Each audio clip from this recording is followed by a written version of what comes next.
안녕하세요. 전국 화학섬유식품산업노동조합을 자문하고 있는 법무법인 5월의 신지심 노무사입니다.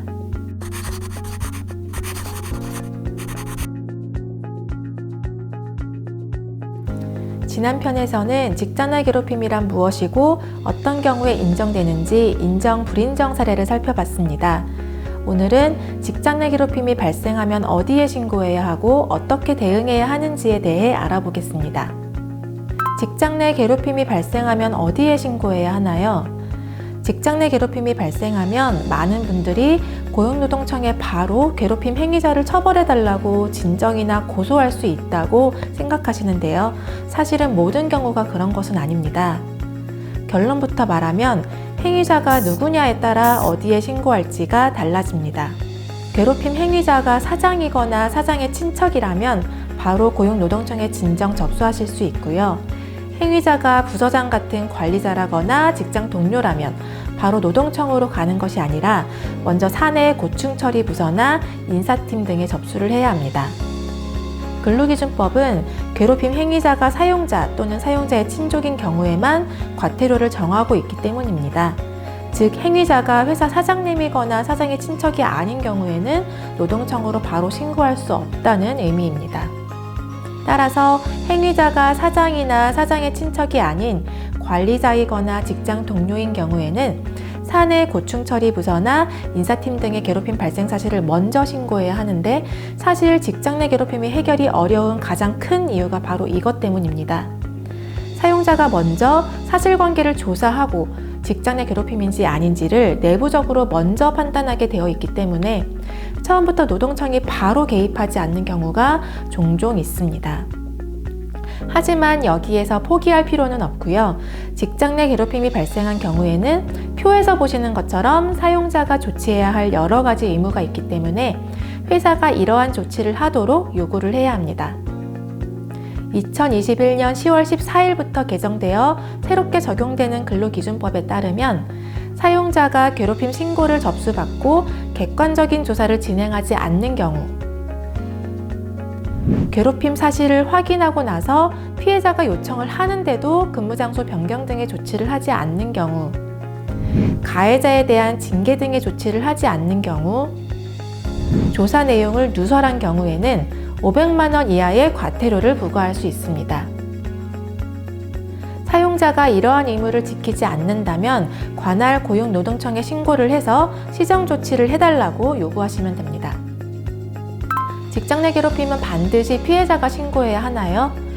근로기준법 76조의 3 제1항은 누구든지 직장 내 괴롭힘 발생 사실을 알게 된 경우 그 사실을 사용자에게 신고할 수 있다라고 정하고 있습니다.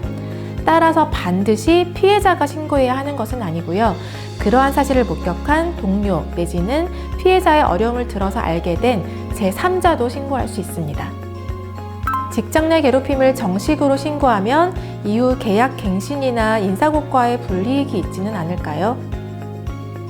근로기준법 제76조의 3, 6항은 직장 내 괴롭힘 발생 사실을 신고한 근로자 및 피해 근로자 등에게 해고나 그 밖의 불리한 처우를 하여서는 안 된다고 정하고 있습니다. 괴롭힘 사실을 신고했다는 이유로 계약갱신이 안 된다거나 인사고과의 불이익이 있다면 법에서 금지한 불리한 처우에 해당될 수 있는 거고요. 이 경우에는 3년 이하의 징역 또는 3천만 원 이하의 벌금에 처한다라고 매우 강한 벌칙을 정하고 있습니다. 따라서 직장 내 괴롭힘 사실을 부서장이나 인사팀 담당자 등에게 접수할 때는 이러한 불이익을 언급하지 않는지 주의를 하시고 입증 자료도 남기는 것이 필요합니다. 직장 내 괴롭힘을 조사하는 과정에서는 어떻게 대응해야 할까요? 사용자가 객관적 조사를 하도록 법에서 의무를 정하고 있지만 사실 현실적으로는 사용자가 알아서 이것저것 조사를 하고 객관적인 판단을 내려주기를 기대하기는 좀 어렵습니다. 특히 요즘 사용자들이 많이 활용하는 방법이 외부 노무법인이나 법무법인의 조사를 의뢰해서 직장 내 괴롭힘 해당 여부를 판단을 받는 것입니다. 이렇게 외부기관의 조사 결과 직장 내 괴롭힘이 아니라고 판단을 받고 이를 근거 삼아서 적절한 조치를 취하지 않는 경우가 점점 늘어가고 있습니다. 따라서 조사 과정에서 사용자의 조사에만 기대하지 않고 내가 제출할 수 있는 증거를 최대한 많이 확보해서 제출하는 것이 필요합니다. 그리고 조사 과정에서 피해자를 오히려 압박하거나 팩트체크를 한다는 이유로 피해자를 의심하고 관련 없는 사실을 이야기하거나 피해자의 문제점을 찾는 것으로 진행되는 경우도 있습니다. 조사 과정에서 피해자는 심리적으로 많이 위축되기 때문에 이런 조사의 부당함을 이야기하기 쉽지는 않은데요. 하지만 자신에게 불리한 질문이라는 생각이 들면 질문의 의도를 확인하고 답변하지 않겠다고 하시는 게 낫습니다. 그리고 피해자에 대한 조사가 아니라 가해자의 행위에 대해서만 객관적으로 조사를 해달라라고 문제를 제기하시고 조사 과정은 반드시 따로 녹취하시기 바랍니다. 그래야 사용자가 객관적인 조사를 하거나 적절한 조치를 하지 않았다고 주장하는 자료로 쓸 수 있기 때문입니다. 또한 노동청에 신고하는 경우에는 근로감독관은 직장 내 괴롭힘 사건을 맡으면 할 수 있는 것이 거의 없다, 이런 태도를 보이는 경우도 간혹 있습니다. 그리고 직장 동료의 괴롭힘을 처음부터 노동청에 신고하게 되면 처벌 조항이 없다고 조사를 하지 않으려고 할 수도 있습니다. 하지만 반드시 처벌 조항이 없더라도 근로감독관이 개선 지도와 시정 지시를 할 수 있습니다. 그리고 이런 역할을 하기 위해 직장 내 괴롭힘 사건만을 전담하는 전담 근로감독관이 배정되어 있기도 합니다.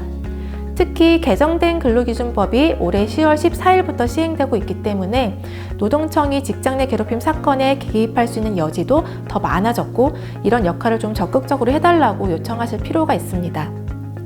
그리고 무엇보다 이 경우에도 근로감독관의 조사에만 맡기는 것이 아니라 본인이 입증 자료를 충분히 준비해서 가시는 것이 중요합니다. 입증 자료는 어떤 자료를 어떻게 준비해야 할까요? 괴롭힘 행위가 어떤 것이냐에 따라 좀 다르지만 일단 무엇이든 기록을 하는 것이 중요합니다. 녹취를 해도 되는 것인지, 녹취한 것이 증거 자료로 효력이 있는지 많이 물어보시는데요. 대화 당사자가 녹음을 하는 것은 불법이 아니고 자신의 권리 구제를 위해 증거 수집을 위한 목적으로 녹음하는 것은 얼마든지 가능합니다. 그리고 증거로서도 효력이 있습니다. 이러한 녹취를 증거로 내고 싶으시면 가장 좋은 것은 속기사무소의 녹취록을 받아서 내는 것인데요.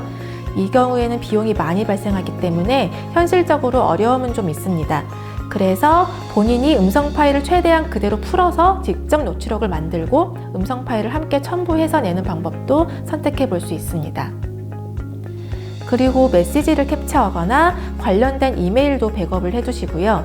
이러한 자료가 없다면 직장 동료의 진술서나 본인이 직접 작성한 일지나 일기도 증거로 삼을 수 있습니다. 일지나 일기를 작성하실 때는 본인의 감정도 같이 기록하시면서 날짜, 시간, 장소, 주변 인물, 상황, 대화 내용 등을 최대한 자세히 기록하셔야 합니다.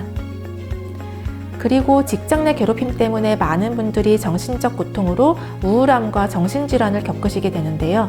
이런 경우 반드시 병원에 가서 상담을 받으시고 진료를 받으시는 것을 추천드리고 싶습니다. 실제 자신의 질환을 치료를 하고 생활을 잘 해나가시는 것도 필요하고 이러한 진료 기록 자체가 충분히 입증 자료로 활용될 수 있기 때문입니다.